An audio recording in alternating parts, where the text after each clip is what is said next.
ada surga.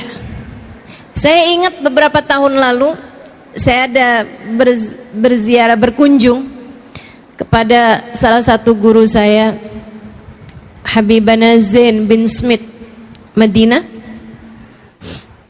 Luas, luar biasa, ibadah luar biasa.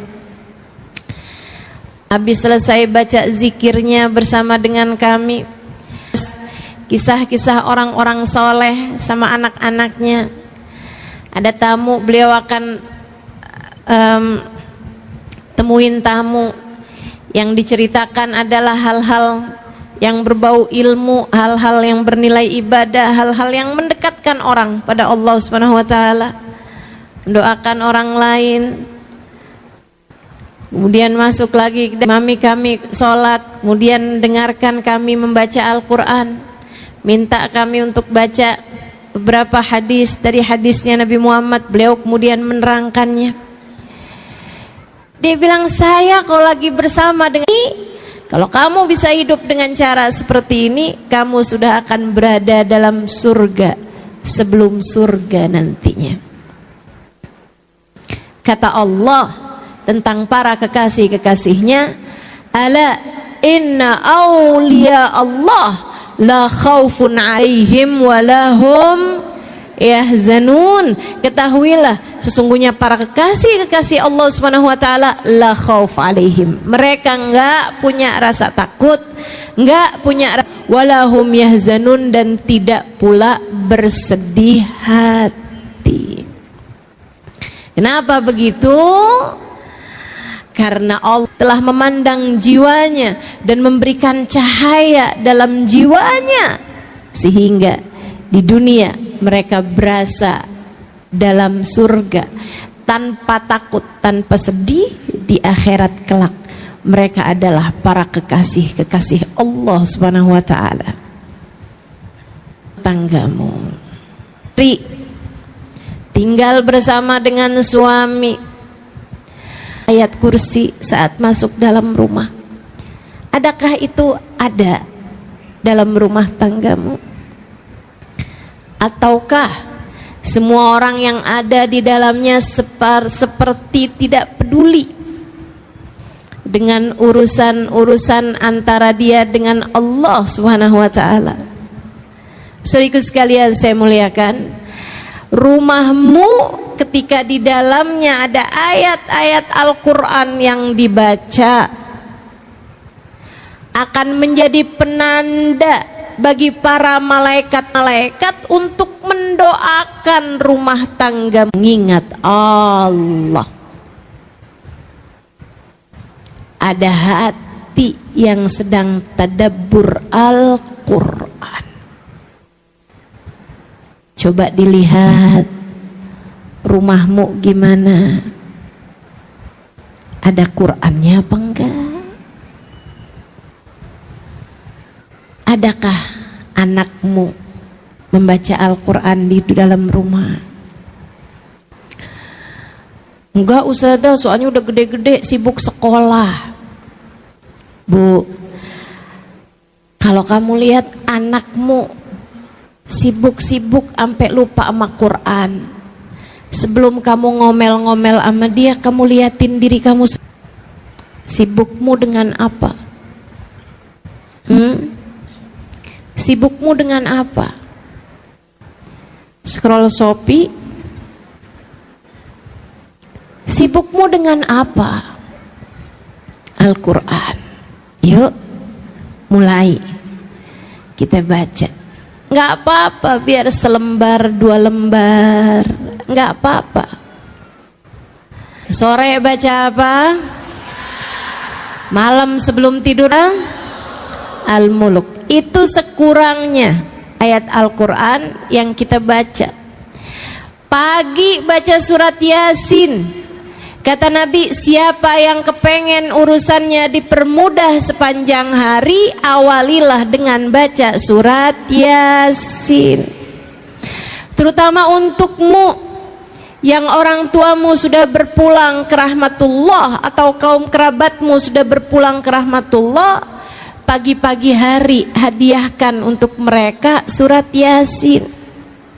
Sebelum baca Yasin, kamu niatkan, ya Allah, Yasin ini saya baca untuk ibu saya yang sudah berada di sisimu, ya Allah, untuk ayah saya yang sudah meninggal dunia, ya Allah, untuk suami saya, ya Allah, yang sudah meninggal dunia. Sebutkan namanya, kemudian mulailah kamu baca surat Yasin.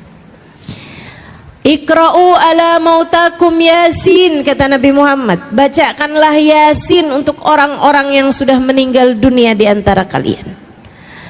Surat Waqiah di saat sore hari, saudara sekalian.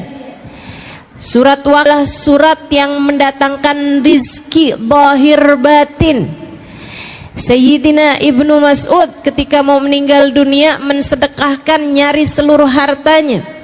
Ditanya oleh para sahabatnya, wahai Ibnu Mas'ud, kalau semua hartamu kamu sedekahkan, apa yang kamu tinggalkan untuk keluargamu? Beliau menjawab, inni taraktu lahum suratul Waqiah, aku telah meninggalkan kepada mereka surat Al-Waqiah. Aku pesankan kepada mereka untuk selalu membacanya setiap hari, sebab aku mendengar baginda Nabi Muhammad SAW mengatakan, la faqram al-waqi'ah, tidak ada kefakiran bersama dengan surat Al-Waqi'ah. Pengen rezeki lancar zahir batin, jangan jauh-jauh dari baca surat Waqi'ah. Insya Allah malam sebelum tidur, boleh habis maghrib, boleh habis isya, kamu baca surat Al-Mulk, surat Tabarakal Muluk. Saudara sekalian yang saya muliakan, surat Tabarak ini pendek aja 30 ayat, akan tetapi kata Nabi Muhammad, 30 ayat hiyal munji'ah hiyal syafi'ah min adzabil qabr. 30 ayat dia dapat menyelamatkanmu dari segala macam kubur. Biasakan untuk mengerjakan ketaatan di dalam rumah. Ajak anak-anakmu untuk melakukannya. Kasih tahu suamimu untuk dapat melakukannya. Untuk Allah turunkan rahmat, sehingga dengannya kamu merasakan ada surga dalam rumah tanggamu. Ketaatan jangan tinggal, sholat berjamaah jangan tinggal. Bu, saya ingat beberapa tahun yang lalu ketika tadi yang saya sampaikan, Habibana Zain bin Smith, guru saya di Madinah, beliau beberapa tahun yang silam masih sering berkunjung ke Indonesia bersama dengan istri beliau yang saat ini sudah meninggal dunia, almarhumah Hubabah Maryam, wanita bijaksana yang saya ceritakan juga di buku Bidadari Bumi yang kedua. Beliau, ibu-ibu saudaraku sekalian, dulu tuh kalau beliau datang ke Indonesia, saya kalau beliau ada di Indonesia kayak berasa ngantor sama beliau. Di pagi sampai sore gitu, sampai malam bahkan saya bersama dengan beliau. Saya menerjemahkan beliau, saya bicara dengan beliau seperti seorang anak yang sedang dididik oleh ibundanya. Alhamdulillah, rahmat Allah begitu besar buat saya. Hubah orang yang datang kepada beliau untuk semacam curhat. Kayak itu orang kalau ketemu beliau bawaan pengen curhat aja gitu. Sekarang saya tahu rasanya. Orang juga kalau ketemu saya bawaan kayak pengen curhat aja. Saya pernah telepon saya itu salah sambung. Maksudnya saya mau nelpon orang lain, ternyata kenanya orang lain. Orang yang saya salah sambung telepon itu aja curhat sama saya. Sama perempuan-perempuan yang kebanyakan menceritakan tentang rumah tangganya yang sudah seperti neraka. Bu, saya kasih tahu padamu, itu yang curhat-curhat, yang rumah tangganya berantakan, yang dalam rumah tangganya itu sudah hampir pecah karena sudah tidak ada lagi keharmonisan dalam rumah tangga, dengan segala macam keruwetan, permasalahan-permasalahannya, dari suami yang selingkuh, istri yang jatuh cinta dengan laki-laki yang lain, atau bahkan terjerumus kepada hal-hal yang dosa, atau suami yang kemudian jadi dekat dengan narkoba dan seterusnya. Permasalahan-permasalahan yang sangat banyak dalam rumah tangga membuat saya yang waktu itu baru menikah beberapa bulan jadi mikir gitu, apa nggak salah keputusan yang saya ambil ini ya. Saudara sekalian, namun subhanallah, dari setiap kali saya menerjemahkan Hubabah, karena masalahnya mereka curhat pakai bahasa Indonesia, Hubabahnya nggak ngerti bahasa Indonesia. Hubabah jawab pakai bahasa Arab, orang yang dicurhatin kagak ngerti. Jadinya mau nggak mau saya yang harus jadi penterjemahnya gitu. Saya terjemahkan kata per kata, bahkan saya terjemahkan kalimat per kalimat. Tiap Hubabah bisa saya ngomong langsung saya terjemahin, dia ngomong saya terjemahin gitu terus seperti itu. Sehingga sekalian saya muliakan, dari begitu banyak pertanyaan-pertanyaan yang ditanyakan balik oleh Hubabah, saya membuat satu kesimpulan. Ada satu pertanyaan yang selalu ditanyakan sama beliau, kalian di rumah sholat berjamaah apa enggak? Dan subhanallah, jawabannya selalu saja tidak. Hubabah tanya balik, tapi kalian sholat? Jadi rupanya yang punya banyak permasalahan dalam rumah tangga adalah orang-orang yang di dalam rumahnya tidak ada sholat berjamaah, ada taat yang ditinggalkan. Sampai ketika saya sedang berduaan dengan beliau, dengan Hubabah Maryam, saya tanya, Hubabah, apa kaitan antara sholat berjamaah sama rumah tangga gitu? Kenapa setiap orang yang ke dalam rumah gitu? Kata Hubabah, ya Halimah, ma sami'ti qaul Rasulillah sallallahu alaihi wasallam. Kamu nggak pernah dengar nak hadisnya Nabi Muhammad alaihi wasallam, la tusawwuna sufufakum aw la yakhtalifanna qulubakum. Hendaklah kalian ratakan soft salat kalian atau akan bercerai-berai hati kalian. Jika soft tidak rata saja membuat hati bercerai-berai, bagaimana pula dengan yang tidak sholat berjamaah sekalian? Sholat berjamaah menyatukan hati. Kamu kalau kepengen rumah tanggamu berada dalam surganya, laksanakanlah sholat dengan berjamaah di dalam rumahmu itu. Insya niat apa enggak niat nih kira-kira? Mulai kapan sholat berjamaahnya? Sekarang. Insya Allah kerjain ya. Ustazah, suami saya kerja, ustazah. Nggak apa-apa, kerja, tapi di saat beliau berada dalam rumah, di saat dia sedang berada dalam rumah dan kamu juga sedang berada dalam rumah, maka kalian ngerjain sholatnya jangan masing-masing, jangan sendiri-sendiri, sholatlah dengan berjamaah. Faham? Suami saya sholatnya di masjid, ustazah. Oke, tapi kan biasanya biar bagaimanapun ada masanya ketika suami harus sholat di rumah, ya kan begitu? Nah, saat dia sedang mengerjakan sholatnya di rumah, kamu sholatlah dengan berjamaah bersama dengan dia. Itu maksud saya. Insya Allah. Jangan tinggal ketaatan. Ini syarat mutlak menghadirkan surga dalam rumah tanggamu. Yang kedua, tinggalkan dosa.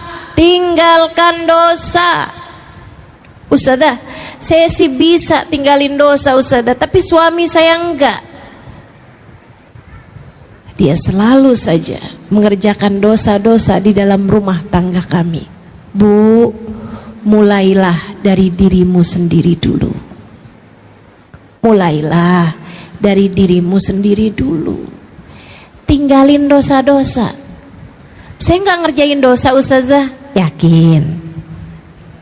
Yakin. Ngomelin suami kamu pikir bukan dosa? nilep duit suami ketika kamu lagi nyuci baju, terus nemu ternyata di saku bajunya ada uangnya, kamu pikir nggak dosa? Ustazah, emang itu dosa ya? Bukannya rezeki istri soleha? Yuk tinggalin dosa.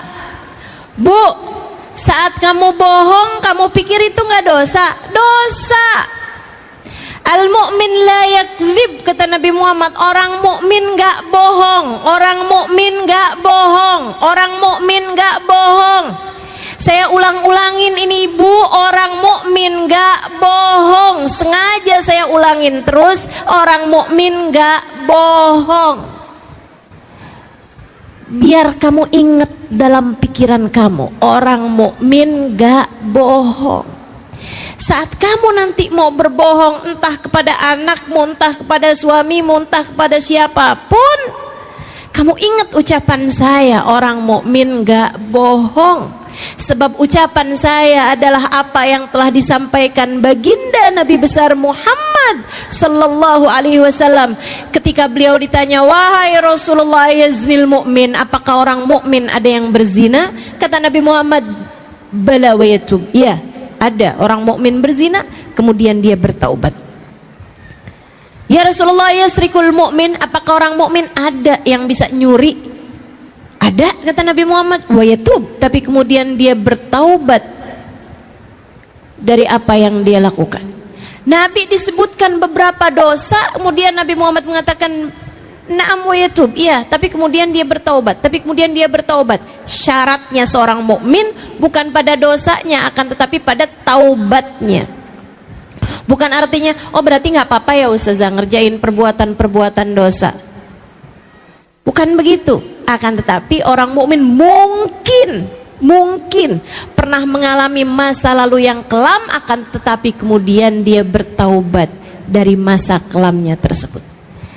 Ketika ditanya, ya Rasulullah, yakdzibul mu'min, apakah orang mukmin bisa berbohong? Nabi Muhammad mengatakan, la, al mu'min la yakdzib. Enggak, orang mukmin enggak bohong. Kamu kapan terakhir kamu berbohong? Tadi pagi. Kapan terakhir kamu berbohong? Ibu-ibu saudaraku sekalian, saya muliakan, berapa banyak kebohongan yang telah kamu lakukan. Kamu kepengen rumah tanggamu berada dalam surganya, tinggalkan kebohongan. Jangan bohong. Jangan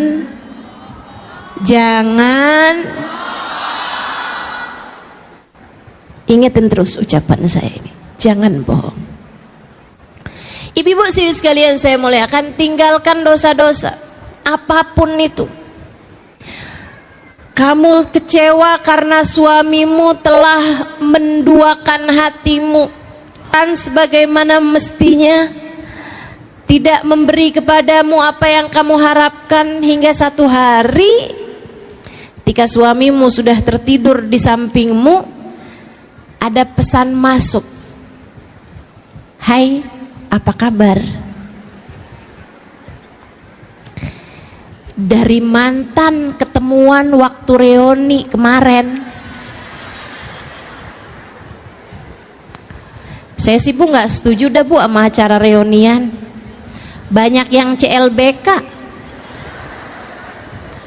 Ya ampun, saya nyesel nggak kawin sama dia. Sekarang udah punya pom bensin.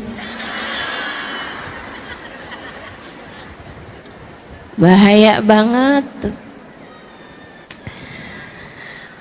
Yuk, akhirnya dapat nih WhatsApp nih. Terus dijawab, baik, alhamdulillah. Kamu apa kabar? Tuh, lanjut dah. Baik. Kamu udah makan belum? Ada urusan apa setengah 11 malam tanyain orang udah makan apa belum? Kamu kemudian lihat suamimu itu, nggak pernah nanyain sih udah makan apa belum. Lah orang makannya barengan. Saudaraku sekalian yang saya muliakan, kemudian berlanjutlah apa yang kamu sebut diawali dengan khianat hati. selingkuh batin. Teman-teman saudariku sekalian yang saya muliakan, ini adalah pintu pembuka untuk sebuah dosa besar bernama zina. Dari saling sapa, kemudian ketemuan, kemudian entah apa yang akan kamu kerjakan. Kamu gak pernah tahu. Setan itu sudah profesional mengganggu hamba-hambanya. Jangan pernah buka pintu untuk masuknya setan di dalam urusan rumah tanggamu. Jangan. Jangan.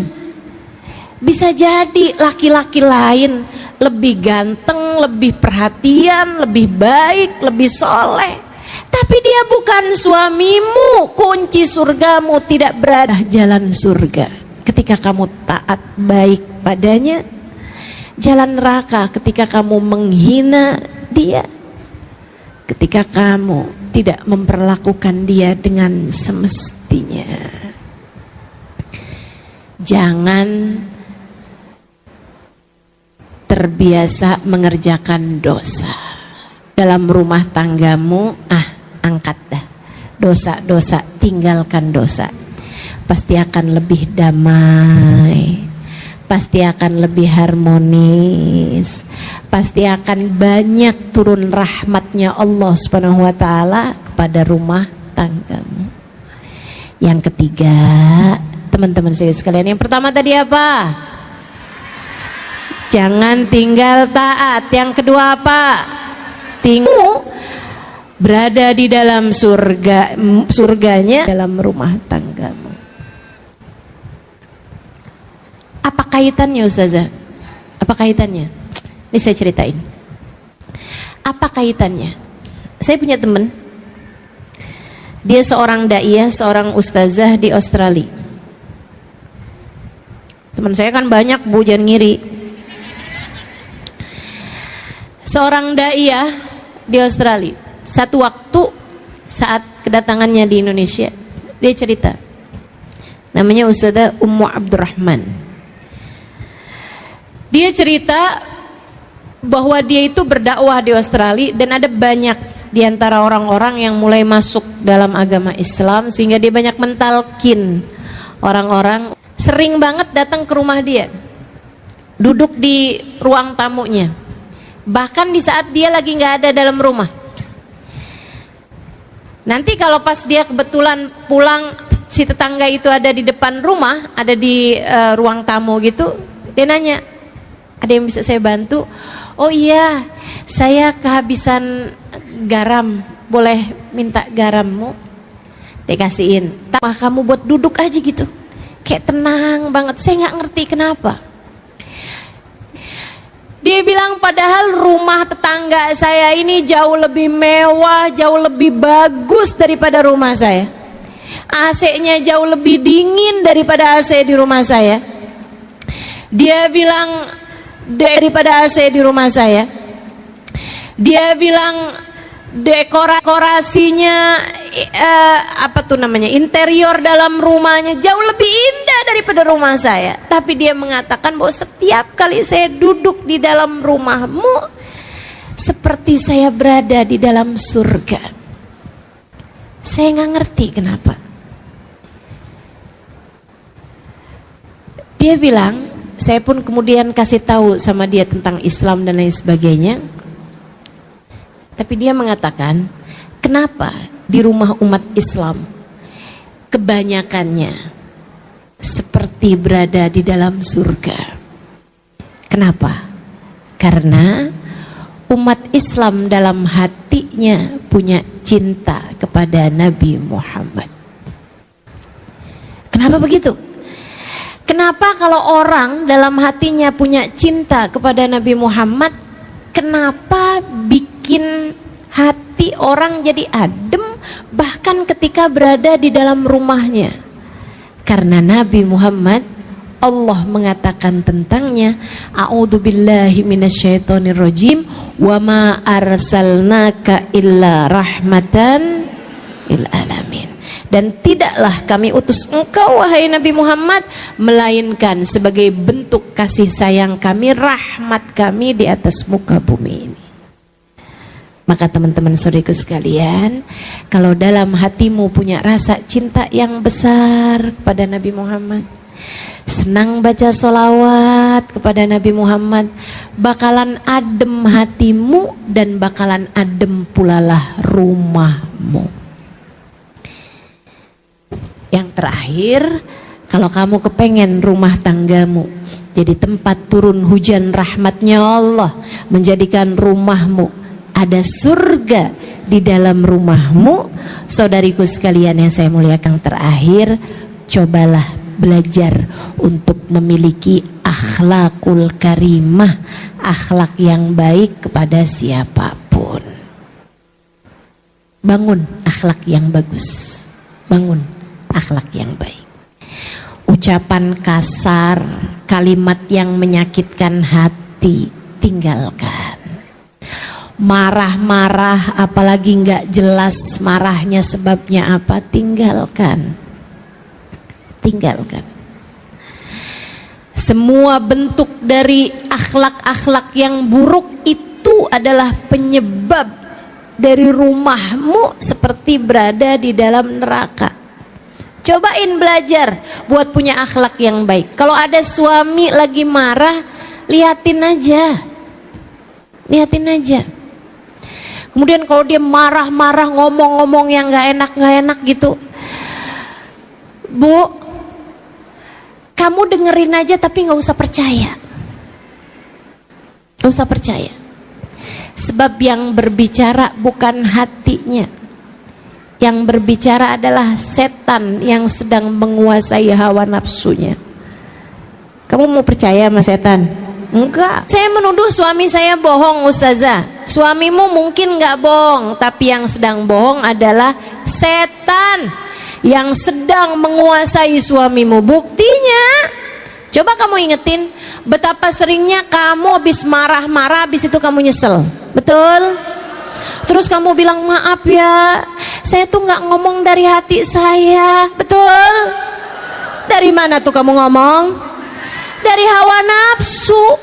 Hawa nafsu kamu tuh. Kenapa kok bisa hawa nafsu kok lagi marah bisa ngomong sesuatu hal yang begitu menyakiti hati orang lain, begitu kasar, begitu keji? Karena orang kalau lagi marah hatinya dimain-mainkan sama setan. Kata Nabi Muhammad, seperti anak kecil main-mainin bola. Seperti anak kecil main-main bola. Seperti itu pula lah setan ketika hati kamu lagi marah, dia main-mainkan hati kamu, masukkan hawa nafsu sehingga bikin kamu jadi marah-marah seperti itu. Enak rasanya? Enggak. Gak enak rasanya. Gak enak rasanya. Ustazah, tapi kok saya enak ya kalau habis marah-marah? Hati-hati. Kalau kamu merasa saya kok enak ya habis marah-marah, hati-hati. Jangan-jangan kamu sudah bukan lagi seseorang yang sedang dimain-mainkan hatinya oleh setan, melainkan kamu berubah jadi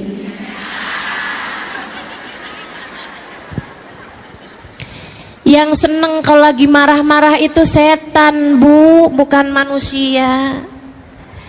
Jadi ibu-ibu sekalian yang saya muliakan, yuk bismillah, akhlak kamu diperbaiki sama anak, ngomong yang enak, sama suami ngomong yang enak. Kalau lagi kepengen ngomong yang gak enak, Bu, pamitan aja dulu, pergi wudhu. Kalau wudhu gak mempan juga, pergi mandi. Kalau mandi gak mempan juga, berendam aja dulu. Ustazah bercanda enggak? Saya enggak bercanda. Saya enggak bercanda. Innal ghadab minasy. Setan itu sesungguhnya kemarahan itu dari setan, dan setan itu terbuat dari api. Tidak ada yang dapat memadamkan api selain air.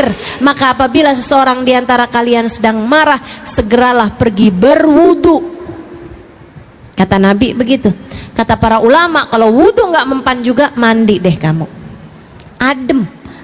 Kalau kamu udah selesai wudhu nih, kamu ketemuin anakmu, kamu ketemuin suamimu, liatin, udah lebih adem hatinya. Nah kalau belum adem juga, itu dia, masuk lagi kamar mandi, mandi dulu aja. Tar tanyain sama suaminya, kamu katanya mau ngomong apaan? Tar, mama katanya mau bicara sama saya, mama mau ngomong apaan? Tar nak, mamanya lagi berendam. Masya Allah. Yuk teman-teman saudaraku sekalian yang saya muliakan, belajar buat punya hati yang damai, akhlak yang karimah, berakhlak dengan akhlak yang baik. Kok saya susah banget ya Ustazah punya akhlak yang baik? Bu, kembali ke poin yang ketiga, deketi Nabi Muhammad. Kalau kamu berasa akhlak saya kok berantakan sekali, perlakuan saya sama orang kok bawaan pen marah-marah mulu, kesel mulu, sedih mulu gitu. Ibu-ibu saudaraku sekalian saya muliakan, cobain buat lebih dekat sama Nabi Muhammad, banyakin baca sholawat. Fama min khuluqin fil bariyati mahmud illa wa huwa mutalaqan an zainil wujud. Tidak ada satu sifat terpuji di atas muka bumi ini melainkan semuanya bersumber dari Nabi besar Muhammad sallallahu alaihi wasallam. Lihatin, kalau kamu tambah dekat sama Nabi Muhammad, tambah cinta sama Nabi Muhammad, tambah sering baca sholawat sama Nabi Muhammad, tambah adem hatimu, tambah banyak rahmat yang turun pada hatimu, nanti lama-lama hatimu jadi semakin lembut sehingga akhlakmu jadi semakin mulia, insya. Keempat hal itu, kerjakan ketaatan, tinggalkan dosa-dosa di dalam rumah tanggamu. Kemudian yang ketiga, deketi baginda Nabi besar Muhammad sallallahu alaihi wasallam.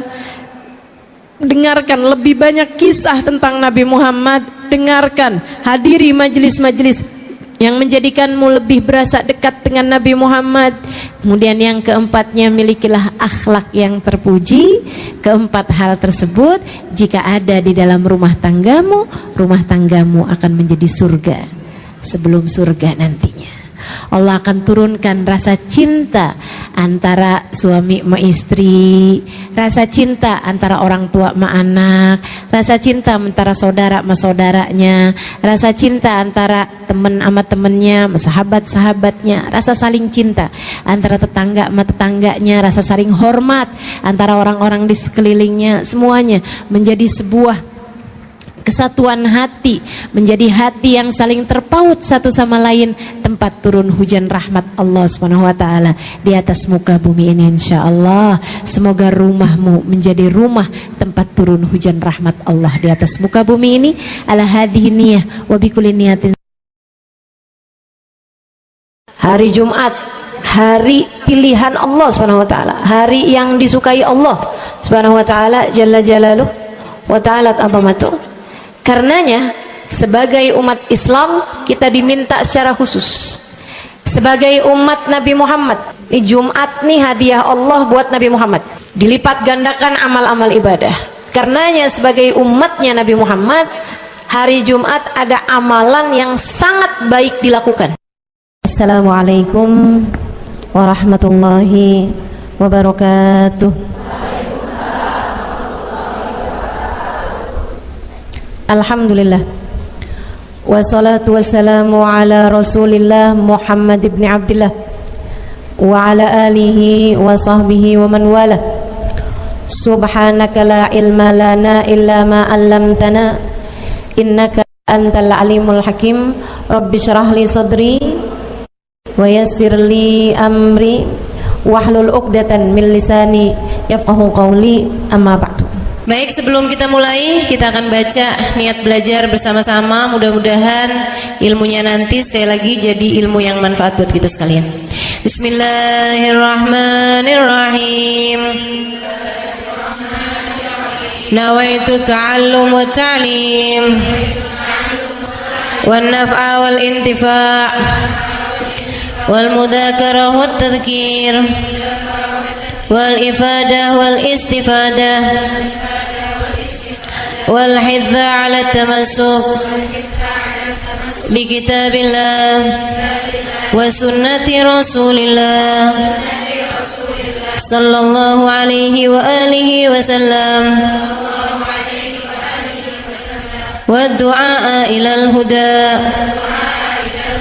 wa dilalata ala al khair ابتغاء مرضاته وقربه وثوابه وحسن الخاتمة مع اللطف والعافية وصلاح العاقبة برحمتك يا أرحم الراحمين. إلى حضرة النبي محمد صلى الله عليه وسلم وآله وصحبه وأزواجه وذريته وأهل بيته وسلم وجميع الأنبياء والمرسلين والكل أجمعين أن الله يغفر لهم ويرحمهم ويعلي درجاتهم في الجنة وينفعنا ببركاتهم وأسرارهم وأنوارهم وعلومهم ونفعاتهم في الدين والدنيا والآخرة. الفاتحة. Baca bersama-sama. A'udzu billahi minasyaitonir rajim. Bismillahirrahmanirrahim. Alhamdulillahi rabbil alamin. Arrahmanir rahim. Maliki yaumiddin. إياك نعبد وإياك نستعين اهدنا الصراط المستقيم صراط الذين أنعمت عليهم غير المغضوب عليهم ولا الضالين آمين. Taqabbalallah minna wa minkum, taqabbal ya karim. Amalan kalau dikerjakan hari Jumat berlipat ganda 10 kali lipat. Itu kata Nabi kita Muhammad sallallahu alaihi wa ala alihi wasallam. Karenanya nih, hadir maulid di sini nih 1 kali kayak hadir maulid 10 kali. Amalan-amalan dilakukan pada hari Jumat berlipat-lipat ganda. Hari Jumat, hari pilihan Allah Subhanahu wa taala, hari yang disukai Allah Subhanahu wa taala jalla jalaluh wa ta'ala azamatu. Karenanya sebagai umat Islam kita diminta secara khusus sebagai umat Nabi Muhammad, di Jumat nih hadiah Allah buat Nabi Muhammad, dilipat gandakan amal-amal ibadah. Karenanya sebagai umatnya Nabi Muhammad, hari Jumat ada amalan yang sangat baik dilakukan pada malam dan hari Jumat ini. Nabi Muhammad mengatakan, "Aktsiru minas salati alayya fil lailatil gharra wal yaumil azhar." Kata Nabi, perbanyaklah bersolawat kepadaku pada malam yang benderang, bercahaya, dan juga pada siang hari yang terang benderang. Apa itu Rasul?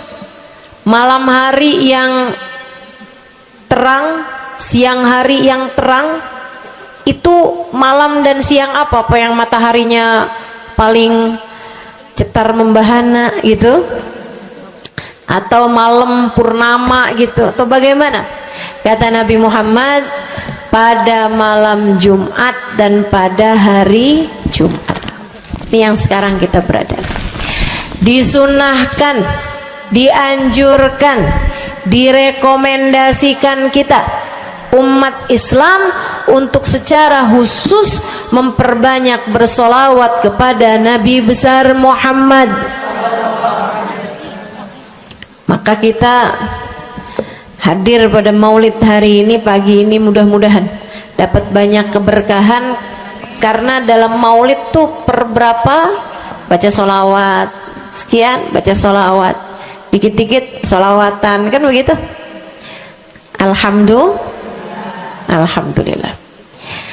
Solawatan itu sendiri teman-teman saya sekalian merupakan cara kita menyambungkan diri dengan Nabi besar Muhammad. Fadilahnya banyak banget, fadilahnya banyak banget. Solawatan itu banyak banget. Semua yang kamu perlukan, semua yang kamu idam-idamkan, semua yang kamu harapkan dunia hingga akhirat ada dalam keberkahan, ada dalam fadilah bersolawat kepada Nabi besar Muhammad sallallahu alaihi wasallam. Setara vitamin kalau saya lihat-lihatin. Solawat itu setara vitamin. Kalau buat badan nih, solawat itu sama dengan vitamin. Vitamin itu orang sehat bagus, orang sakit bagus, orang baru habis sakit bagus. Orang kalau sehat perlu banyak vitamin, untuk menjaga kesehatannya.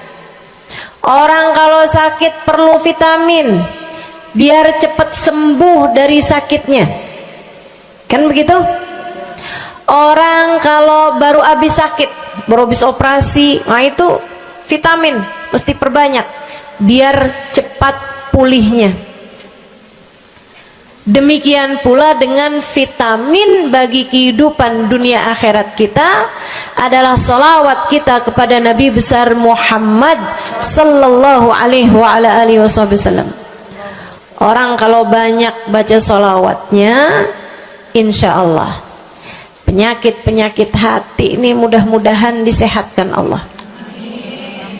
Penyakit-penyakit pikiran mudah-mudahan disehatkan Allah.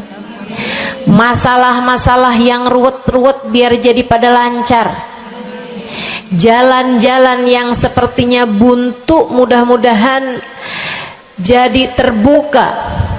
Keadaan-keadaan yang tidak menyenangkan, semoga dengan berkat salawat kita kepada Nabi Muhammad, Allah subhanahu wa ta'ala gantikan dengan keadaan-keadaan yang menyenangkan. Insya Allah. Sholawat banyak benar manfaatnya. Meskipun tentu aja sholawat bukan asal sholawat. Maksudnya gimana Ustazah? Sholawat bukan asal sholawat. Sholawatnya harus ditambahin plus 1 aja minimal. Ada beberapa, tapi seenggaknya 1 aja kamu punya. Sholawat ditambah cinta sama Nabi Muhammad. Sholawat tambah cinta sama Nabi Muhammad. Sholawat yang ketika kamu membacanya diiringi rasa rindu kepada Nabi besar Muhammad. Bukan asal sholawatan kamu sambil nonton sinetron, Allahumma sholli ala Muhammad, Allahumma sholli ala Muhammad, Allahumma sholli ala Muhammad, Allahumma sholli ala Muhammad, Allahumma sholli ala Muhammad. Enggak gitu. Enggak gitu. Sholawat diiringi rasa cinta, diiringi rasa rindu kepada Nabi besar Muhammad sallallahu alaihi wasallam. Itu yang diharapkan untuk dilakukan, sehingga dengan cara itu fadilah-fadilah sholawat yang banyak insya Allah Allah subhanahu wa ta'ala raihkan buat kita. Apa aja?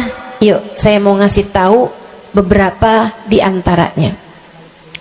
Banyak masalahnya, saya mau nyebutin beberapa aja di antaranya. 1. Sholawat itu adalah amal ibadah kita yang tidak diwajibkan khusyuk, tidak wajib tahu artinya satu persatu. Jadi andai pun kita membacanya karena riya sekalipun, riya nih mau pamer, misalnya gitu ya, biar orang tahu suara saya bagus. Allahumma salli ala Sayyidina Muhammadin tibbil qulubi wa dawaiha wa afiyatil abdani wa shifaiha wa nuril absari wa diyaiha wa ala alihi wa sahbihi wa sallim. Suara saya bagus apa enggak? Bagus. Saya tadi berasa suara saya bagus, pas dengerin ibu-ibu kayak lebih bagus deh. Misalnya andai saya membaca sholawat sementara hati saya nggak murni, akan tetapi ada riak-riaknya. Hati saya nggak murni bener-bener nyari ridho Allah, akan tetapi masih ada kayak biar orang tahu saya rajin sholawatan, biar orang tahu nih saya sering bersolawatan, biar suami saya tahu nggak bawel mulu. Allahumma sholli ala sayyidina Muhammadin tibil qulub. Kamu tuh dari tadi nonton aja Allahumma sholli ala sayyidina Muhammadin tibil qulub. Misal gitu ya. Pokoknya yang namanya sholawat itu andai pun dibaca tanpa kehusyuan dan ada riyaknya sekalipun, itu masih mungkin untuk diterima sama Allah. Katanya Imam Syafi'i alaihi ridwanullah, Imam Syafi'i radhiyallahu ta'ala anhu wa ardhah, beliau mengatakan kullu amal ibni adam bainal qabuli wa raddiha illa salatu ala al-habibi Muhammadi fa innaha maqbulatun hatman bighairi taraddudi. Semua amal ibadahnya manusia nih ada yang diterima, ada yang ditolak. Amalan kita nih ada yang diterima, ada yang ditolak. Amalan dari orang Islam yang hatinya punya cinta sama Nabi Muhammad, amalan dari orang Islam yang hatinya punya cinta sama Nabi Muhammad. Sebab kalau hati udah nggak ada cinta-cintanya sama Nabi Muhammad, bahkan Islam pun sulit untuk dia pertahankan. Sebab syahadat tak hanya berisi la ilaha illallah, melainkan juga berisi Muhammad Rasulullah. Kata Imam Syafi'i, kullu amal ibni adam bainal qabuli wa raddiha. Semua amal ibadahnya umat nih ada yang diterima, ada yang ditolak.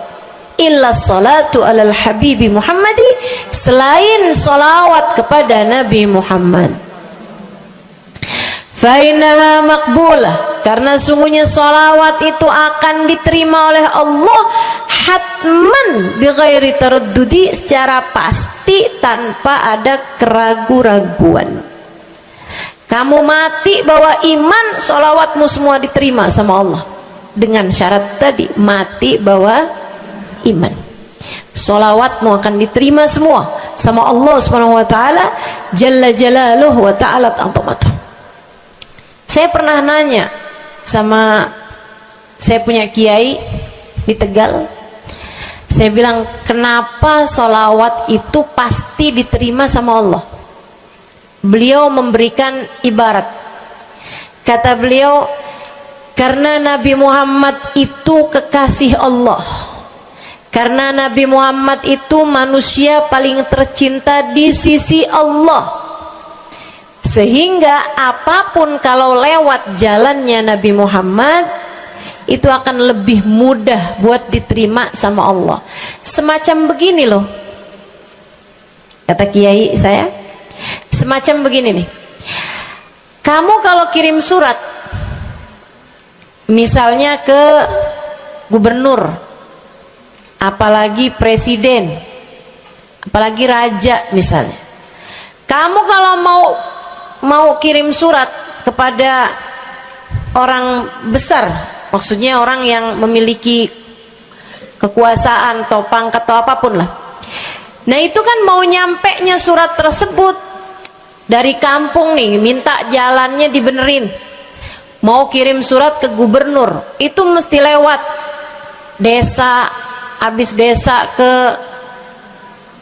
kecamatan, habis kecamatan, kabupaten, habis kabupaten, baru kemudian melewati banyak-banyak pintu untuk bisa surat tersebut sampai. Itu pun begitu nyampe ke gubernur belum tentu dibaca, betul? Kalaupun dibaca belum tentu dibalas, betul? Kalaupun dibalas belum tentu apa yang kamu harapkan dilaksanakan.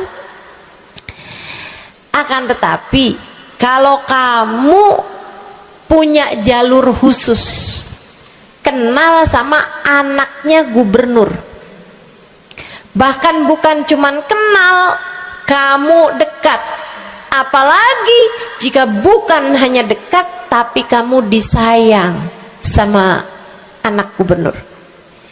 Kamu kalau lagi mau benerin jalan nih, mau ngomong sama gubernur, kamu bikin surat, kamu kasihin surat tersebut lewat anaknya. Tolong dong sampein sama bapak, jalanan nih rusak, Susah banget kita padahal mau bikin maulid nih. Sian nanti Ustazah Halimah susah masuknya. Misal, gitu kan? Kalau kita ngomong sama dia nih, dia bilang iya deh, tenang, saya sampein sama bapak saya. Nungguin bapaknya pulang kantor sambil pijit-pijit kaki, kasihin tuh surat, Pak bacain dong Pak, dari teman saya nih, kan begitu. Si bapak baca, abisnya dibaca, bakalannya dibales. Iya deh, nanti saya bangunin tuh jalan sesegera mungkin, kan begitu. Kalau kemudian jalanannya itu dibagusin, dibaca, gubernur ini karena sayang sama yang bikin surat atau karena sayang sama anaknya? Karena sayang sama anaknya. Kamu kalau ngerjain ibadah, Bu, Kak, Dek, sholat itu yang diterima hanya kadar kehusyuannya.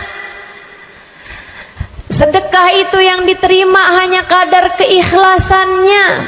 Ibadah-ibadah itu buat diterima hari-hari. Saya pernah baca satu hadis yang diriwayatkan dari Sayyidina Mu'ad bin Jabal. Ternyata tiap langit ada malaikat penyensor amal, tidak akan bisa sampai ke hadirat Allah kecuali jika amal tersebut benar-benar bersih, murni, nggak ada namimah, ngadu domba sepanjang hari tersebut, nggak ada fitnah, nggak ada benci sama salah satu walinya Allah.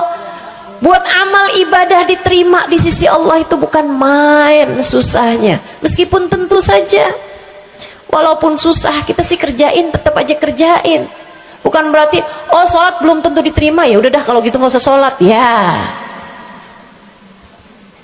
ibadah mau kita kerjain aja, sholat kita kerjain, semua kita kerjain, meskipun diterima atau enggaknya itu urusan Allah Subhanahu wa taala. Tapi kalau kamu mau tahu, ada amal lulus sensor, atau tepatnya kita nih dikasih sama Allah Subhanahu wa taala karena sayangnya Allah, karena cintanya Allah kepada nabi kita dikasih sama Allah Subhanahu wa taala amalan tanpa sensor, langsung diterima. Apa itu? Sholawat kepada baginda Nabi besar Muhammad. Fa innaha maqbulatun hatman bighairi taraddudi. Sungguhnya sholawat kepada Nabi Muhammad pasti akan diterima Allah Subhanahu wa taala tanpa ada keraguan-raguan. Allah terima sholawat karena cintanya Allah, sayangnya Allah kepada manusia yang kamu bacakan sholawat untuknya, yaitu baginda Nabi besar Muhammad sallallahu alaihi wasallam. Rahmatullah, hubballah, karamatullah ila man yusalli alaih, la ila man yusalli minhu. Allah tuh rahmat, sayang, cinta kepada orang yang dibacakan sholawat kepadanya, sehingga sholawat diterima bukan karena memandang siapa yang membaca sholawat tersebut. Makanya saya sering sholawatan, saya senang sholawatan, saya senang sholawatan, saya senang hadir majelis maulid, saya senang baca maulid, saya senang qiyam bersama-sama. Kenapa? Karena ini adalah amalan yang kayaknya paling pantas buat kita lakukan. Allah kalau mau lihat pelaku amal dulu baru diterima amalnya, waduh, kayaknya nggak lulus sensor nih. Allah kalau mau lihat hati kita dulu, keadaan kita dulu, baru menerima amal ibadah, ya Allah, belum tentu ada amal ibadah saya yang layak diterima oleh Allah. Tapi kita punya sholawat, alhamdulillah. Ada dalil enggak tuh Ustazah sampai sholawat itu semuanya diterima sama Allah tuh? Dalilnya dari mana? Karena nih di negeri kita nih ada, saya pernah dengar Ustazah, di kampung kami ada orang-orang yang jadi anggota GAS.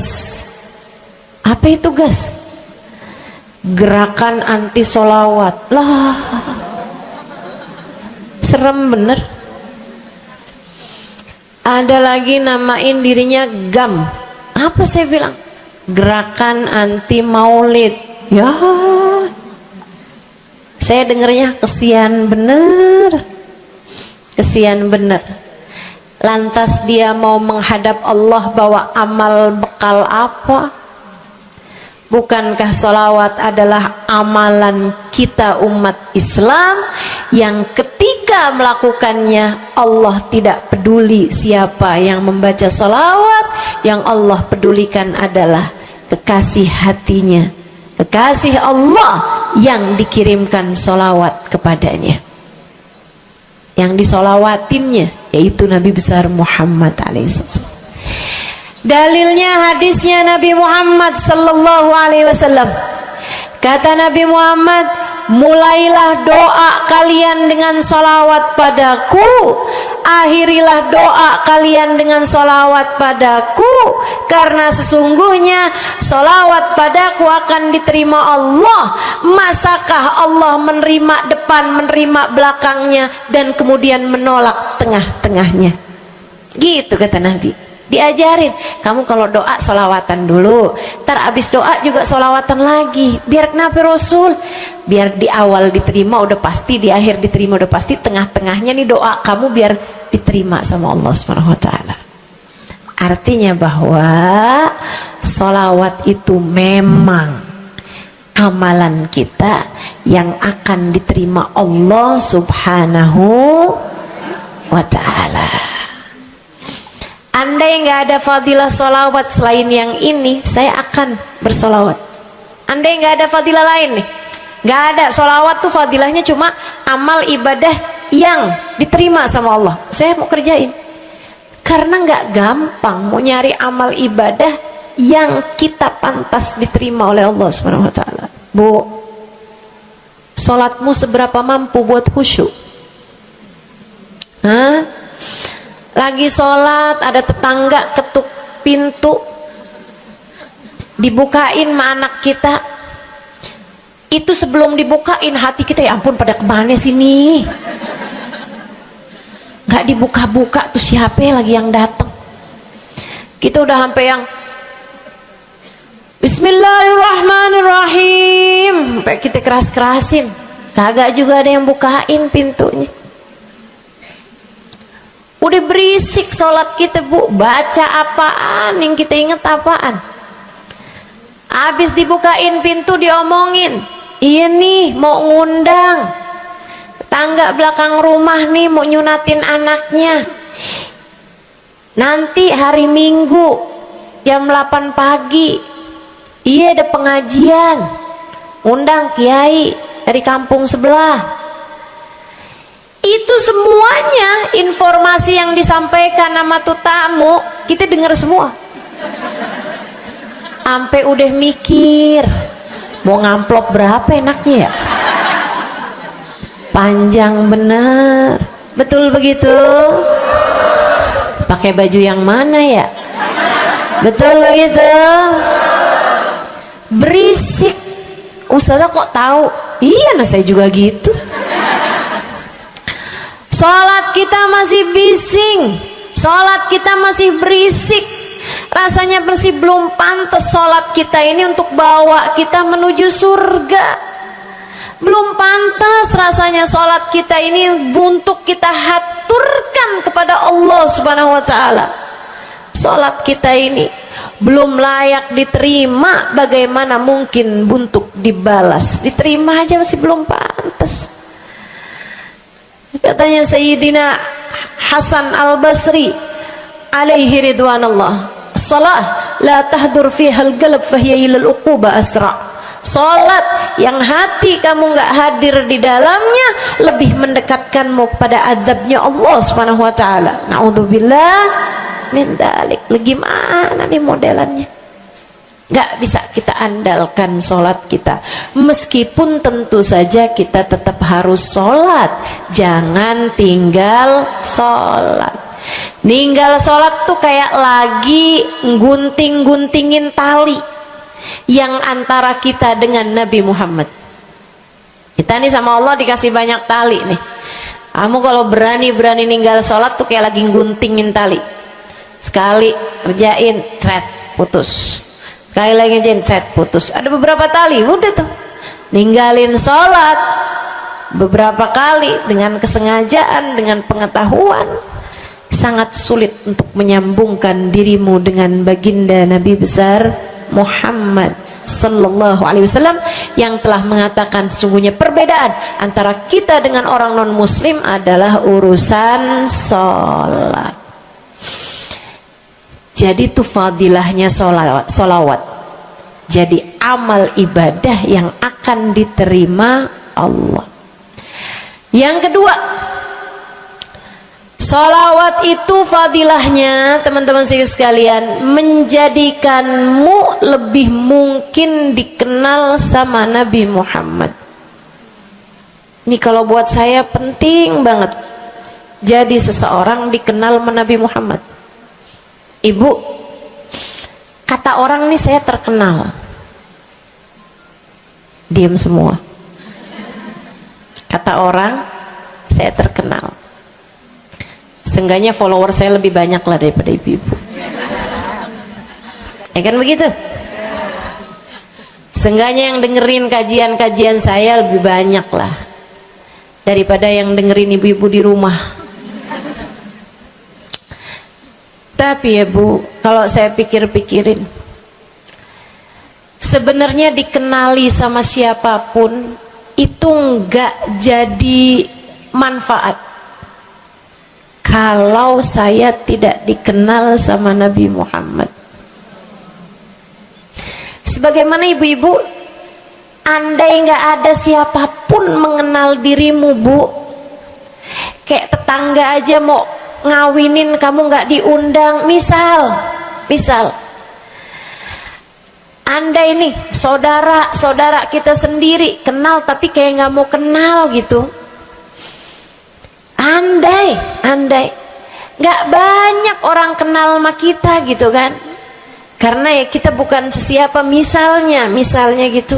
Ibu-ibu saudaraku sekalian, itu Bu nggak cukup berpengaruh bagi dunia akhiratmu, bagi dunia terutama bagi akhiratmu, jika meski tidak banyak orang mengenalmu, akan tetapi Nabi Muhammad sallallahu alaihi wasallam mengenalmu.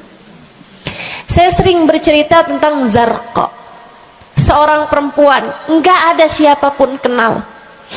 Tetangga-tetangganya kenal juga gitu aja, nggak ada yang sayang gitu, nggak ada yang cinta gitu kan, nggak ada yang perhatian gitu juga, biasa aja. Perempuan paruh baya, nggak punya sesiapa, tinggal sebatang kara di rumah, mau bikin baik sama orang, ngasih sedekah sama orang juga nggak punya duit banyak-banyak gitu, buat hari-hari sendiri aja gitu. Akan tetapi satu hari Islam masuk ke dalam hatinya, membuat Zarqa jatuh cinta kepada Nabi Muhammad. Hatinya penuh cinta kepada baginda Nabi. Satu hari Zarqa kangen gitu sama Nabi. Ya Allah, masuk Islam dah tua-tuaan gini ya, jalan susah. Tapi masa sih saya nih di dunia tinggal sezaman sama Nabi Muhammad, tapi saya nggak bisa sering-sering ketemu sama Nabi. Paksain aja dah, bismillah dah. Keluar dari rumahnya Bu, jalan aja terus berjam-jam sampai ke Madinah.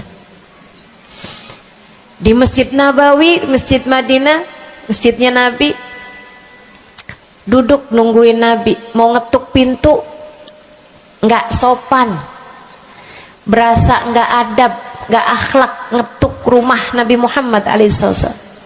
Nungguin di luar di masjid.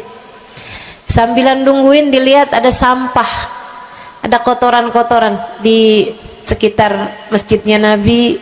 Di lantainya kan tanah, dindingnya juga bukan sesuatu yang ini gitu, nggak dicat juga gitu kan. Akhirnya diambilin sampah-sampah tersebut. dibersihin masjid Nabi Muhammad, disapuin sama dia masjid Nabi. Dia melakukan itu bukan karena apaan sih ini orang-orang nih masjidnya dibiarin kotor, astagfirullah, nggak gitu.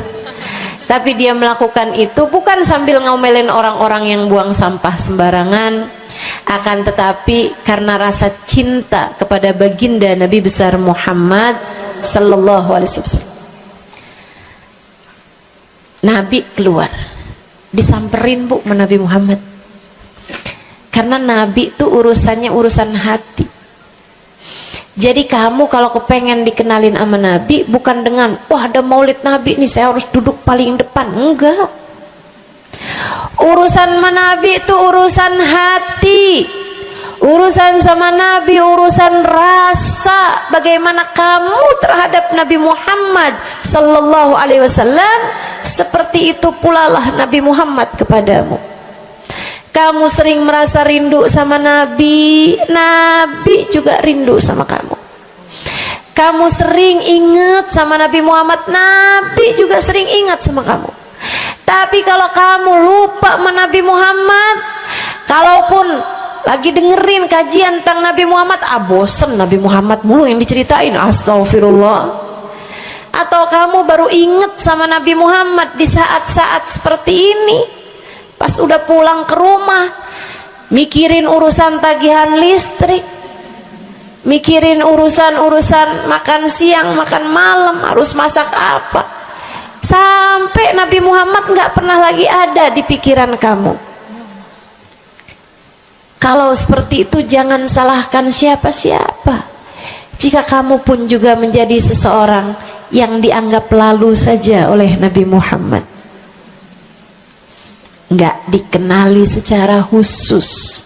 Nabi Muhammad kenal sama semua umatnya, betul, tapi dikenali secara umum. Pengen dikenali secara khusus, nih dia nih caranya. Zarqa bu disamperin sama Nabi Muhammad, hatinya punya rasa cinta, khidmah sama Nabi Muhammad alaihissalam. Samperin sama Nabi, tanyain, Bu, dari mana? Saya nggak pernah lihat ibu selama ini. Saya dari kampung saya, Rasul. Sebutin nama kampungnya, misalnya gitu. Apa tuh tadi? Soreang. Nah, itu. Jambu. Dari Jambu. Kamu dari mana? Dari Jambu. Berasa ulet ya? Keluar dari Jambu.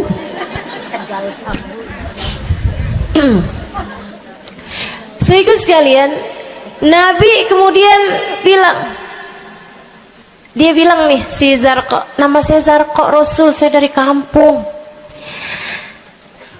Oh, datang ke sini naik jalan kaki Rasul. Wah, kesini mau nyapu? Enggak Rasul, ingin bertemu denganmu, tapi kebetulan aja Rasul sambilan nungguin sambil nyapu. Oh, makasih ya Bu ya, makasih. Didoain sama Nabi Muhammad. Waduh, Zarqa girang, seneng banget. Seneng banget. Makasih Rasul, pulang. Tuh, penuh hatinya dengan rasa cinta. Penuh hatinya dengan rasa rindu, pulang. Berapa hari kemudian, aduh, datang kangen lagi nih. Kuota cinta yang udah asalnya penuh, habis lagi nih. Berangkat lagi, kali ini niat bawa sapu, bawa lap, nyapuin rumah masjid Nabi, nyapuin, bersihin barang-barang di tempat Nabi. Terus begitu berkali-kali. Satu waktu Nabi Muhammad kehilangan dia. Kok lama nggak pernah kelihatan. Habis selesai sholat, Nabi Muhammad berdiri. Kata Nabi Muhammad, Man minkum ra'a Zarqa. Siapa di antara kalian yang lihat Zarqa? Itu sahabat saling toleh menolong. Zarqa siapa sih? Zarqa siapa sih? Kagak ada yang kenal. Nggak ada yang kenal. Tapi Nabi Muhammad kenal. Dan itu cukup. Andai itu terjadi kepada saya, Andai tak ada sesiapa pun kenal, tapi Nabi Muhammad mengenal saya, itu cukup. Saya harus sampaikan kepadamu, ibu-ibu, adik-adik, teman-temanku, saudariku sekalian, andai di dunia ini tak ada banyak orang yang mau kenal denganmu, tapi Nabi Muhammad kenal denganmu, itu cukup untukmu. Kayak Zarqa nih, sahabat pada toleh-toleh, siapa sih Zarqa, siapa sih Zarqa? Nabi Muhammad bilang, itu loh Zarqa yang suka datang terus nyapu-nyapu masjid kita. Oh, itu Zarqa namanya. Nggak pada tahu, karena nganggap lalu aja, sambil lalu aja liatnya. Minkum ra'a Zarqa, kata Nabi, siapa di antara kalian yang lihat Zarqa? Ada sahabat belakang angkat tangan. Ya Rasulullah, kalau yang itu kayaknya saya tahu deh Rasul. Dia tetangga walaupun agak jauh dari saya, tapi ya masih sekampung sama saya Rasulullah. Kata Nabi, bagaimana keadaannya? Sudah lama nggak lihat dia, apakah dia sakit? Innaha matat ya Rasulullah, dia udah meninggal dunia wahai Rasul. Merah padam muka Nabi Muhammad karena marah. Kata Nabi Muhammad, halla tukhbiruni hatta usalli alaiha. Kenapa kamu nggak ngabarin saya waktu Zarqa meninggal? Saya kepengen nyolatin dia. Sahabat itu bilang, edir nih ya Rasulullah, maafkan saya wahai Rasul, rumahnya jauh dan saya nggak tahu bahwa engkau kenal sama dia. Masuk di akal juga kan alasannya. Dan Nabi memang menerima alasan dari seseorang ketika dia berbuat kesalahan-kesalahan. Kata Nabi, kamu tahu kuburnya? Tahu Rasul? Idan dullani ala qabriha hatta usalli alaiha. Kalau gitu tunjukin saya di mana kuburnya, saya akan mensolati dia dari depan kuburnya. Bu, Nabi berdiri, sahabat ini berdiri, sahabat-sahabat semasjid berdiri. Mereka ikut semuanya jalan barengan sama Nabi berjam-jam jauhnya, hanya untuk Nabi Muhammad mensolati seorang perempuan yang bahkan tidak ada sesiapa pun yang mengenal dia. Bu, orang kalau disolatin sama Nabi, kebayang kayak apa nikmat kuburnya. Orang kalau di dunianya dicari menabi kayak begini, di akhiratnya pasti dicari menabi. Orang kalau dicari sama Nabi Muhammad di akhirat, kelar semua urusan, beres semua urusan, hisab, adab lewat semuanya, dicari sama Nabi Muhammad. Manusia yang dikasih Allah bisa pegang kunci surga. Kunci surga itu Nabi Muhammad yang pegang. Jadi ibu-ibu sekalian, kamu belajarlah, berusahalah buat jadi orang yang dikenali sama Nabi Muhammad. Gimana caranya Ustazah? Salah satunya adalah dengan bersolawat. Saya dapat satu cerita dari guru saya, Sayyidil Habib Umar bin Hafiz. Kata Habib Umar, ada seseorang satu malam bermimpi Nabi Muhammad SAW. Dia seorang dai, seorang ulama, seorang yang banyak dengarkan orang. Satu waktu dia bermimpi, dia lagi ada di depan pintu rumahnya, kemudian dia lihat Nabi Muhammad lewat. Dia panggil, ya Rasulullah. Nabinya nggak noleh, jalan aja terus. Kebangun dari tidurnya, seneng impi Nabi, tapi sedih karena dalam mimpinya Nabi Muhammad tidak menoleh kepadanya. Besok harinya dia datang kepada gurunya. Walaupun ulama kan punya guru, malah kita curiga kalau ada ulama nggak punya guru. Nih ilmunya nyambungnya kemana? Nah, ilmu yang benar itu pasti punya sambungan. Ilmu kita nih, ilmu dari Nabi Muhammad, itu pasti ada sambungannya kepada Nabi Muhammad alaihi wasallam. Gurunya nyambung ke gurunya sampai kepada Nabi besar Muhammad sallallahu alaihi wasallam. Akhirnya dia datang kepada gurunya, ya Syekh, ra'aitul barihah Rasulullah sallallahu alaihi wasallam. Syekh, tadi malam nih saya ngimpi Nabi Muhammad. Nabi Muhammad lewat depan saya, fanadaituhu, saya panggil Nabi Muhammad, falam yujibni, tapi Nabi Muhammad tidak menjawab panggilan saya. Sedih banget saya, Syekh, kenapa ya Nabi Muhammad gak noleh saya panggil. Syekhnya bilang, fa innahu lam ya'rifka ba'd. Nabi gak mau noleh sama kamu karena Nabi Muhammad gak cukup kenal sama kamu. Gimana cara saya biar dikenali sama Nabi Muhammad? Syekh tersebut menjawab, akfir minas salati alaih, perbanyaklah membaca salawat kepada Nabi Muhammad. Baik Syekh. Jadi murid nih, dikasih tahu sekali langsung kerjain. Tiap hari baca salawat, selain agar dia jadi tambah dekat, tambah kenal dan dikenali sama Nabi Muhammad sallallahu alaihi wasallam. Dia baca sholawat bukan biar tanah cepat laku. Dia baca sholawat bukan karena bosan menjomblo biar jodoh cepat datang. Bukan. Dia baca sholawat hanya karena ingin semakin dekat dengan Nabi besar Muhammad. Tuh cobain. Kamu kalau baca sholawat gak usah ada niat-niatan yang lain. Sholawat biar dicinta sama suami lah. Kamu baca sholawat itu mestinya biar dicinta sama Nabi, bukan biar dicinta sama orang lain. Nah, itu kan kayak mendekati seseorang padahal pengen dicinta sama orang lain, kan aneh. Kalau kamu pengen dicintanya sama orang lain, ya udah deketinnya dia dah, bukan deketin Nabi gitu, kayak semacam agak kurang adab ya pada Nabi Muhammad alaihissalam. Dia banyak baca sholawat sampai sebulan, 2 bulan, 3 bulan, 4 bulan, 5 bulan, karena segala sesuatu tuh nggak instan.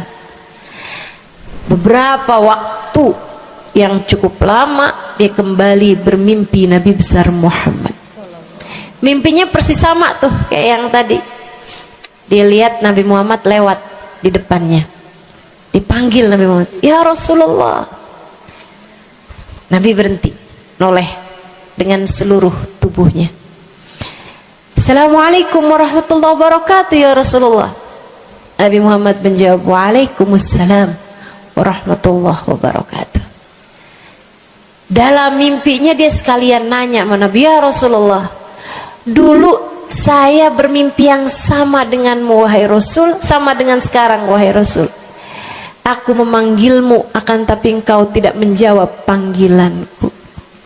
Nabi Muhammad mengatakan, dzakal yaum lam a'rifka ba'd. Hari itu saya belum cukup mengenalmu. Falamma aktsarta minas salati alayya, tatkala kamu banyak membaca salawat kepadaku, sirtu arifuk, sekarang aku jadi kenal denganmu. Enak bener. Mau baca salawatan? Banyak-banyak. Kapan mulainya? Maksud saya dalam hari-hari kamu tuh. Minggu depan mulainya, hari ini insya Allah ya. Sehingga sekalian saya muliakan tuh sholawat fadilahnya. Pertama, amal yang pasti diijabah, amal yang pasti diterima. Yang kedua, banyak baca sholawat membuat kamu kenal dan dikenali sama Nabi Muhammad sallallahu alaihi wasallam. Yang ketiga nih, sampaikan oleh Nabi Muhammad alaihi wasallam kepada sahabatnya. Yang ketiganya adalah menjadikan dosa-dosa terampuni dan menjadikan kesusahan-kesusahan diangkat Allah SWT. Jadi ini 3 dan 4 ya. Dosa diampuni, kesusahan-kesusahan diangkat Allah Ta'ala. Seorang sahabat mendatangi Nabi Muhammad, kemudian berkata, "Ya Rasulullah, inni ukthir minas salati alaikam ja'altuhu lak."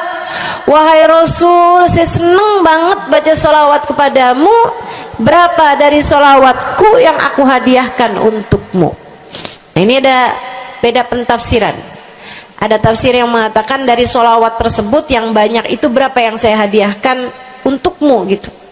Atau tafsir yang lain, saya senang menggunakan waktu luang bersolawat padamu. Berapa dari waktu luang saya gunakan bersolawat padamu? Kata Nabi Muhammad, terserah kamu. Dia bilang, kalau gitu Rasul 1/3, 1/4 dari solawat saya hadiahkan untukmu. Khair, kata Nabi. Fa in zitta fahuwa khairun lak. Kalau kamu tambahin lebih bagus lagi. Idan fathuluth. Kalau gitu 1/3 deh Rasul. 1/3 dari solawat saya hadiahkan untukmu. Khair, kata Nabi. Fa in zitta fahuwa khairun lak. Kalau kamu tambahin lebih bagus lagi. Idan fanisif. Kalau gitu 1/2. Setengah wahai Rasul, setengah dari solawat saya hadiahkan untukmu, atau setengah dari waktu luang saya gunakan bersolawat padamu. Bagus, kata Nabi. Fa in zitta fahuwa khairun lak. Kalau kamu tambahin lebih bagus lagi. Kalau gitu 2/3 deh Rasul. Dari salawat saya hadiahkan untukmu. Bagus, kata Nabi. Kalau kamu tambahin lebih bagus lagi. Idzan falkul. Kalau emang kayak gitu semua aja di Rasul. Semua salawatku aku hadiahkan untukmu, atau semua waktu luangku aku gunakan bersolawat padamu. Kata Nabi Muhammad. Nih dengerin. Buat yang banyak baca salawatnya. Dengerin. Buat yang selalu bersolawat pada Nabi Muhammad alaihi salam. Katanya Nabi Muhammad kepada yang banyak baca salawatnya, idzan tukfahamu wa tufar dzambuk. Kalau begitu maka akan terangkatlah seluruh bebanmu, akan diangkatlah seluruh kesusahanmu, wa tufar dzambuk, akan diampunilah seluruh dosa-dosamu. Kamu kalau banyak baca salawatnya, susah-susahmu bakal hilang. Kamu kalau banyak baca salawatnya, dosa-dosamu akan diampuni. Enak apa enggak enak? Enak. Enak banget apa enak aja? Enak banget. Tuh, banyakin baca salawat. Yang berikutnya, keberapa nih? 4. Kelima. Sehingga sekalian saya muliakan, orang kalau banyak baca solawatnya, ini juga enak banget nih. Tempatnya dekat dengan Nabi Muhammad. Orang kalau banyak baca solawatnya, tempatnya dekat dengan Nabi Muhammad. Kata Nabi Muhammad sallallahu alaihi wasallam, aqrabukum minni majlisan yaumal qiyamah aktsarukum alayya salah. Orang yang terdekat tempatnya denganku di hari akhirat nanti adalah yang paling banyak baca salawat kepadaku. Dekat tempatnya di akhirat. Dan andai kamu tahu betapa dekat tempat dengan Nabi Muhammad di akhirat adalah harapan setiap orang, bahkan para nabi sekalipun. Andai kamu tahu bahwa dekat tempat dengan Nabi Muhammad adalah harapan bahkan para malaikat sekalipun, harapan para bidadari-bidadari, harapan dari para wali-wali, semua berharap kepengen tempatnya paling dekat dengan Nabi Muhammad. Di dunia nih nggak terlalu kelihatan bedanya orang dekat sama Nabi Muhammad, orang jauh sama Nabi Muhammad, nggak terlalu kelihatan bedanya, nggak terlalu kelihatan. Saya nggak bisa bilang bahwa yang di depan nih paling dekat sama Nabi Muhammad, nggak ada, nggak ada. Bisa jadi yang duduk di bawah pohon, loh. Bisa jadi yang kalau mau ngelihat saya harus pakai berdiri dulu, no, yang di belakang-belakang sana tuh. Bisa jadi. Saudaraku sekalian yang saya muliakan, yang paling dekat tempatnya dengan Nabi Muhammad di akhirat, dan itu adalah harapan semua orang, adalah yang paling banyak baca sholawat kepada Nabi Muhammad. Mudah-mudahan kita jadi orang yang gak nyesel di akhirat dengan dekat dengan Nabi Muhammad, insya Allah. Ibu saya sekalian, yang terakhir saya mau sampaikan sebagai salah satu fadilah besar kita membaca salawat kepada baginda Nabi besar Muhammad sallallahu alaihi wasallam adalah bersihnya hati. Ibu nggak susah apa ngadepin hati yang kotor? Bukan hati orang, Bu, hati kita sendiri.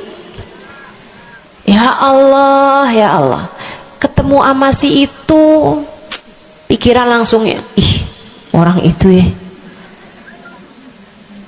sama si itu nggak cocok karena ngerasa diri dizolimi. Ketemu sama si itu nggak demen, dia punya utang nggak bayar-bayar. Ketemu sama yang itu nggak enak karena dia, ayo aja. Ya Allah, ya Allah. Kalau kamu bermasalah sama satu orang, bisa jadi yang bermasalah kamu atau yang bermasalah dia.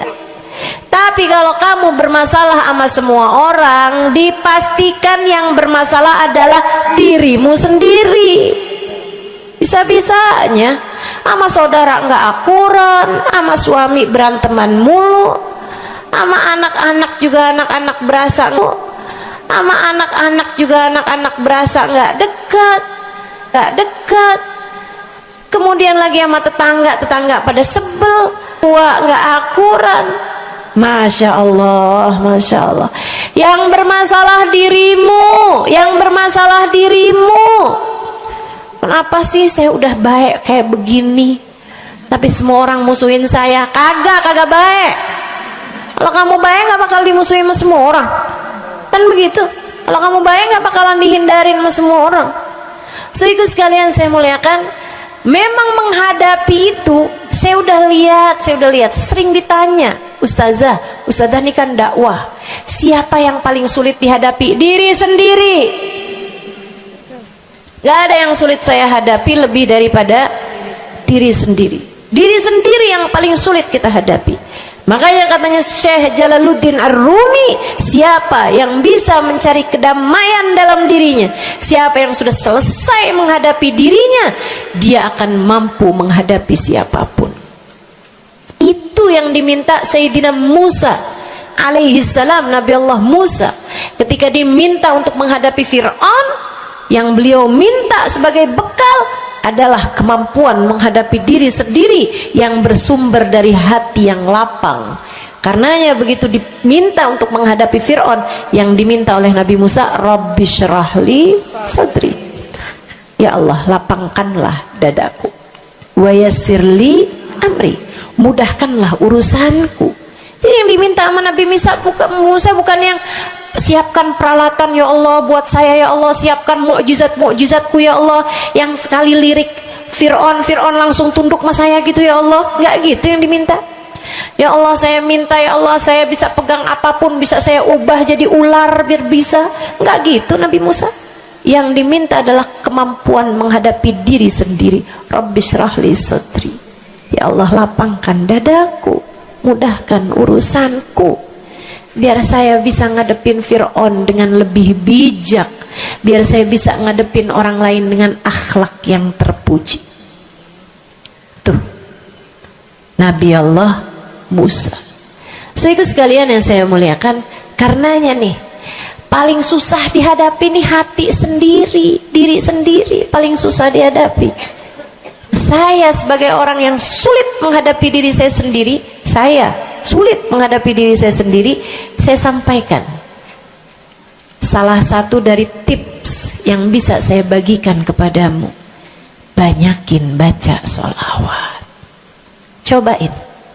Kalau hati kamu lagi gelisah, kalau hati kamu sedang dirundung cemburu, Kalau hati kamu sedang dihantui oleh rasa-rasa yang gak enak, kalau hati suudzon terus-terusan, kalau hati merasa sedih terus-terusan, nih saya kasih tahu teman-teman sekalian, jangan kamu pikir setan itu hanya godain dengan cara ngajakin berbuat dosa. Nggak selalu. Setan punya banyak cara. Dan yang seringkali dipakai caranya oleh setan adalah mengganggumu dengan cara membuat kamu sedih. Kayak bawaan sedih mulu, merasa jadi orang paling terdolimi. Saya adalah orang paling malang sedunia. Saya menderita, saya muram durja, ya Allah sedihnya saya, sedih banget saya ya Allah. Saya kok hidup saya begini amat ya Allah, nasib saya kok sedih banget sih ya Allah, saya dimusuhin si ini, si musuhin si itu. Kamu merasa sedih gitu, hati kamu tuh sedih terus-terusan, bisa jadi itu adalah cara